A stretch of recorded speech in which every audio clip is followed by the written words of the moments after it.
Self. To sell. Yeah! Hey everyone, welcome back to Cells to Cell. My name is Heem, that's Nick, and today we're actually trying out the new Bing. It's an AI-powered version of Bing. Think about like ChatGPT, GPT, whatever, and it's just Bing's version. Yeah. Or Microsoft's version. Yeah, and it's cool because so you can have 3 different conversation styles. You can have a balanced one, you can have a more precise one, and you can have a more creative one. So Nick and I were going to come up with 3 questions, and we'll ask the same questions on each different style. So you'll see 9 different responses in this whole video, but let's see how well... I want to see what... Okay, first I just want to ask the general question of... what is regenerative medicine? What's happening? Oh, Lord. Okay, it's searching. It's searching. Okay. Generating answers. Oh, that's pretty cool. It shows like sources. That's the different thing with ChatGPT in this one though. That's pretty like, cool. This one gives you real sources. ChatGPT will sometimes make up sources. Right. So regenerative medicine is a field of medicine that deals with the process of replacing, engineering, or regenerating human or animal cells, tissues, or organs to restore or establish normal function. Okay, so this seems more like a... broad, like what is it? Yeah, what is it? Well, but it's like from Wikipedia and Science Direct and WebMD. Well, there's 5, right? So it feels almost like it's just pulling sentences and making sense of them. But I wonder, so that's just the balanced. So now... There we go. Okay, let's now we're trying the new... Let's do more creative, more creative approach. Same question. What is regenerative medicine? Okay, it's working. So this is the more creative. So maybe this will give like... examples. Examples of something. But honestly, I wonder what more creative or more precise is. This is definitely different. Oh, okay, yeah, it's talking about different conditions. So regenerative medicine is a field of medicine that aims to replace, engineer, or regenerate human, animal cells, tissues, or organs damaged, disease, injury, age, or defects. I agree. And the other one, it said to restore function, right? Yeah, this one is like... it uses various methods such as tissue engineering, cellular therapies, biomaterials, and stem cells to help the body heal itself and restore normal function. Regenerative medicine can be used for many conditions such as type 1 diabetes, cardiovascular tissue repair, brain injury tissue repair, immune system improvement, skin wounds, certain cancers, and organ transplants. Very interesting. It was more creative? Yes. Yeah, it gave a lot more examples. But honestly, the same thing. We got pretty much the same answer. Yes. Let's see what the precise thing is. So maybe this is going to give us more like a definition or something. Okay. I'm actually so curious right now. Well, I think it's gonna give us just a very... Okay, regenerative medicine is a fairly new field in which experts are looking for therapies and strategies similar to the mechanisms that help your body heal itself. The goal of regenerative medicine is to replace or reboot tissue or organs damaged because of disease, injury, age, and other issues. Okay, but that next part is... But the next part, regeneration in humans happens at 3 levels, molecular, cellular, and tissue. Regenerative medicine first picked up steam in the 1990s when tissue engineering became popular for stem cell research and procedures like skin grafting. Would you like to know more about how it works or what it's used for? I like the follow-up question. Okay, for I'm scientists... I'm going to say yes. I'm going to say yes. For scientists, like, the precise mode is totally our thing. Right. Like, that's something we'd want to know. Like, 3 different ways... Like, that's amazing. Okay, so it says, sure, which aspect of regenerative medicine would you like to know more about? How it works, what it is used for, or the types of regenerative medicine? I'm really tempted to just ask, like... The difference between the molecular, cellular, and tissue. Okay, so let's see. Let's see. I'm sorry, but I couldn't find specific information on the differences between the molecular, cellular, and tissue components in regenerative medicine. However, I did find that regeneration in humans happens at 3 levels. Okay, great. That's awesome. Okay, hey, the Cleveland Clinic. That's pretty neat. The Cleveland Clinic was cited second source. That's pretty Yeah. And that's some paper on PubMed. Really cool. Really, really cool. I wonder what the dot colors mean. Like maybe that's like temperature, like how. Oh yeah, I didn't even notice. I don't even know what that is. Interesting. All right, let's ask it another question. Let's go back Same to question. What question? Or same, back to balance, right? Yeah, we're gonna go back to balanced. So now let's ask it a more specific one. So we said, what is regenerative medicine? Yeah, so that's pretty broad. What about which drugs are used to mobilize hematopoietic stem cells? That's really specific. yeah, I mean that's kind of specific, but we know about it. We would be able to be like, yeah, that's true, that's not. Or let's do something more like, which regulations do you need for IRB? Okay, like what? Oh yeah. Like what? How do you ask that question? What legal documents are necessary for an IRB? I misspelled legal. It filled it in. Okay. So we've talked about IRBs? Kind of. We've not talked too much about IRBs, but okay. Basically, the rundown for IRBs. If you have a new product or like a new medicine, and you've gone through animal testing and you've proved through animal testing that it's, effective in animals, it might have like a lead in humans. You can't just like go straight to humans and start like asking people for consent. You have to go through what's called an institutional review board, and like most universities have them that have research, and they'll review your like application and like your drug and like what's happening and what you're going to be doing to humans and how you're going to be testing this drug, and they'll either say like, yes, you can, and like here's like what you need to tell all your like patients or the people you're working with, or they say no, you can't, we think it's too dangerous and you're not allowed to test this drug on humans. But they're kind of like a branch of the FDA. A little bit. That deals directly with like human subjects. Ooh. So what does it say? There's a lot of documentation required. So you can see institutional review boards, or IRBs, are responsible for reviewing research proposals involving human subjects to ensure that the rights and welfare of the subjects are protected. Perfect. Okay. That's perfect. The IRB must approve the research before it can begin.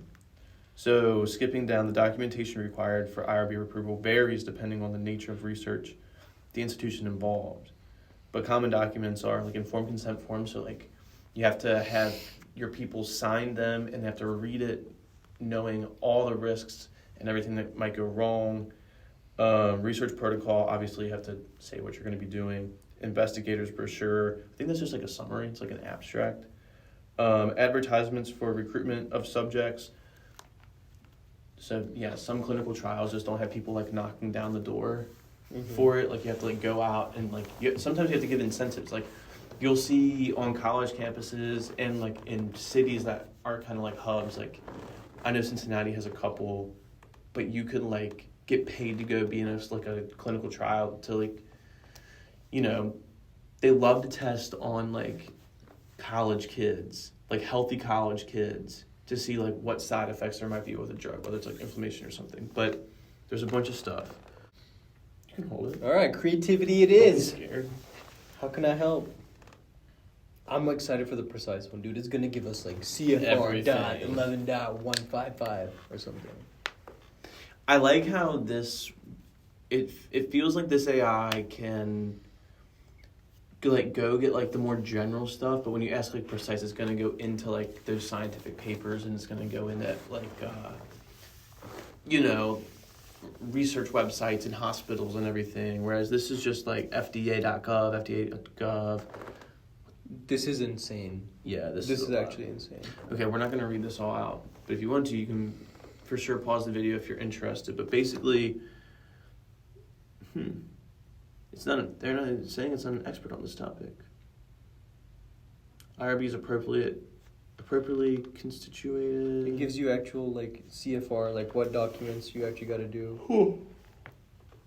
I mean, it's creative. It's just like it gives you more of a story. I know creativity. I know what third question we're gonna ask. For creativity, I think it definitely just gives you a story. Yes. It gives you like a background. More like a history almost. Yeah. Whereas now with Precise, dude, bro, this could revolutionize like the legal industry. You know? I think on Twitter I've seen like lawyers like wanting to ban this. Because you can go on here and I can say, hey, write me a lease agreement in Cleveland Heights, Ohio, for a 3-bedroom, 2-bath apartment, like that kind of stuff with a pet, and like it will write it for you. Okay. Yeah, here we go. More like codes and everything. Oh, okay. Not as long, but not as much like play. Like, I don't know. Creative feels almost like playful. Like it's like, here's what it is, but like here's like a little extra piece, and yeah. Okay. You know what? I'm still a fan of the Precise. I don't like the balance. I like the Precise. I don't know. The balance is like, you ask it Google. Like, you can Google something, it'll give you like, right. You know, in bold, it gives you that little something. Okay. All right, this is going to be, I think this should be our final question. Let me know. Develop a new therapy for rare disease in regenerative medicine. Okay. That's actually crazy. So how would you design a new CAR T for multiple myeloma? Because there's already one out there, or like. All right, let's see what this says. Oh, I spelled it wrong. Oh, it's thinking really hard.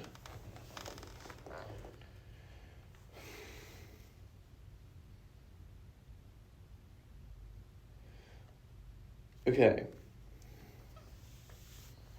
so it talks about cilta-cel. Cilta-cel? Cilta-cel. Oh.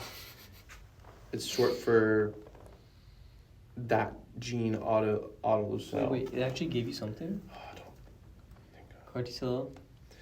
CAR T-cell therapy is a type of immunotherapy that uses a patient's own T-cells to fight cancer. In the case of multiple myeloma, CAR Ts target protein called BCMA that is present in high amounts of multiple myeloma cells. Several CAR T therapies are in development for multiple myeloma, including BCMA-targeted CAR T-cell therapy known as I think we should ask it, like, directly, like, come up with a new... Okay. All right, let's see what it says. Come up with a new CAR T-cell... So I'm sorry I'm not qualified to come up with a new CAR T-cell therapy for multiple myeloma. Oh my god, dude. You're a coward. Okay. What's something else we can ask it? Tell it to be more creative. Here, okay, how about that? How about we just ask it to be like... Or like, let's ask the same question in the creative mode now. Come up with a new CAR T-cell therapy for multiple myeloma.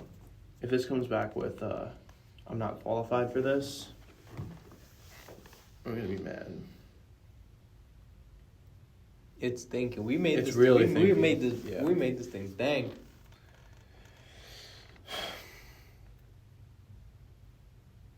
Wow, this thing's a coward. Whoever had the idea that was like... Hold on, what is it still saying? Whoever had the idea that like, oh, AI is going to take over and steal nuclear codes and blow up the world. Nope. Oh, wow, it's going off actually. So see, creative definitely gives you Yeah. a better answer than balanced throughout. Yeah. But then it's like creative versus precise, which would be interesting to see. All right, let's see what Precise says. But what is this saying? So they're talking about FDA-approved 2 CAR T-cell therapies. CAR T-cell therapy is a immunotherapy, patients in T-cells. We know that. Okay. There's also other CAR T-cell therapies for multiple myeloma that target different antigens, such as GPRC5D. Interesting, but... I didn't know that. Okay, let's ask I'm very curious to see the Precise. All right, let's see what it says here. Come on. Wow, that's so disappointing. Wait, what? It just said, I'm sorry, I'm not capable of coming up with new medical therapies. However, I can help you find information about existing CAR T-cell therapies. Okay, dude, let's just give it a prompt and say, let's say you had all the medical let me speak into it. Be like, assume you have all the medical qualifications to come up with your new medical therapy. What would you do for a new CAR T therapy for multiple myeloma? Oh, man.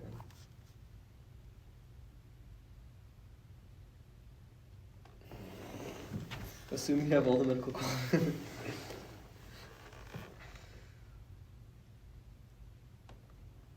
Wow. Dude, they definitely... They knew. They toned it down. You know, previously, like, ChatGPT would actually give you some BS. Like, it would come up with something. It wouldn't be right at all, but it would at least give you something. This one is just like, I'm sorry, I can't. Sorry, we can't. Sorry, we can't do anything. I wonder if this thing's any good at chess. Watch this. Precisely, I can because I know all the moves. No. Oh, wow. What? Wow. So what's funny is I was using... Snapchat has a new AI. Oh my god, dude, we gotta do that too.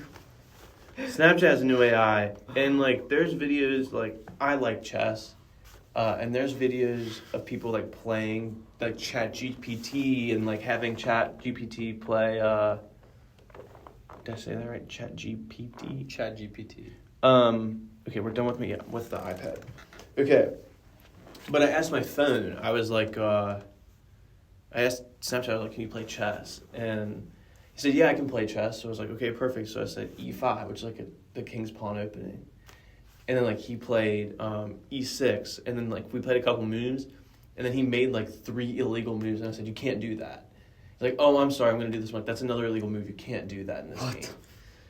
And it was very interesting, to say the least. But, yeah, my AI on Snapchat, we're definitely going to have to do that next. I feel like there's 2 things at play here. One is either they're not unleashing the true AI to us, or AI is just not good enough yet. I don't think it's good enough yet. I think it's still got a lot of learning to do. Because it's learning every day. Like, ChatGPT is learning every day. Because people have played, like, for example, in, like, again, chess. A guy I watched on YouTube had ChatGPT in this video, and it was horrible. And then he did another, like, video 3 months later of ChatGPT, and, like, it played almost, like, all legal moves. Like, it knew what it was doing. It's wild. Like, they learn. It's the way that it learns is crazy. But, yeah. That was a great episode. I actually enjoyed that. We should honestly do that a little bit more. Have, like, good questions. I know. We gotta come prepared with some more questions. We can't just do. But if you're watching at home, definitely download Microsoft Edge on, like, your phone and just mess around with it. Yeah, for sure. It's a free AI, so, like, ChatGPT is not free. It is, but if you want to use all the features, you have to like sign up with a new email every 18 weeks or something stupid. Yeah, whatever. So, yeah, but it's interesting. I like basically like the creative versus like the precise is the same thing as using temperature on ChatGPT. Because you have a slide bar, like if you go one way, it makes it like looser. I've actually never used that on ChatGPT. Mm-hmm. Yeah, there's one that makes it looser and one that makes it like really precise. So you can kind of play with it there, but yeah, it's gonna take over eventually. But I don't know. We'll see. So you got anything else? That's all for me. All right. Well, this has been another episode of Cells to Cell. Thank you guys for watching. We should say this at the beginning, but please like and subscribe. Man, we're awful at that. If you made it this far, you're a real one, so we appreciate it. So yeah, I'm Nick. That's Heem. We'll see you guys. See ya.